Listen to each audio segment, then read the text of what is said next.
Our Spectrum News political team is in place. Evan Koslof is in our virtual reality studio, which is looking very good, Evan. A lot could change, and things are actually happening right now. Let's take a look at the numbers that we have here. This is in the Senate, where the magic number is 51. We already know that Republicans have flipped one of those seats. This is not a surprise. We had a longtime Democrat who announced his retirement, Senator Joe Manchin, and so the current governor, Jim Justice, has won this seat to be the replacement. Here's my home state, Massachusetts, where you can see right now Elizabeth Warren is winning another 6 years. Not unexpected. That's why they were able to call it at 0% of the vote. Florida, this has been leaning red. Rick Scott, and you know what? I just got it in my ear that it has been called for Senator Rick Scott. Let's talk about the House. These are the current numbers that we have right now. Republicans have 36. Democrats have 18. It's a sign that we're going to have to be brewing some coffee and waiting here. That magic number, Josh, is 218. It was expected that also Brooks was going to pull this off in Maryland. It is a very blue state, but Larry Hogan was a popular governor,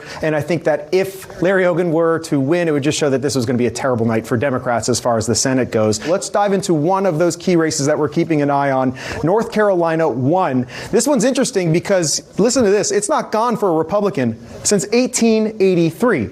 So why are we talking about it? We're talking about it because redistricting made this far more competitive. Tim Kaine is leading by just about 3 percentage points, which is pretty surprising if this stands. 4 years ago, Senator Warner from Virginia won with 56% of the vote. So certainly this would be surprising if the margin remained so small. Senator Ted Cruz is going to hold on to his seat with 5.2 million votes. He has been called by the Associated Press as the winner of that key Senate seat. That is important because this is one of the few opportunities Democrats had to go on offense. Just about 5-10 minutes before this one is when we had this call, Ohio, and we were talking about how important this is. Can we get some details on that, control room?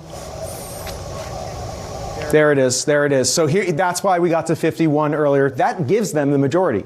That Chuck Schumer will no longer be the Senate Majority Leader. What is clear is it's just not been a good night for Democrats in the Senate, where already you could see Republicans have taken the majority. They have 51 seats.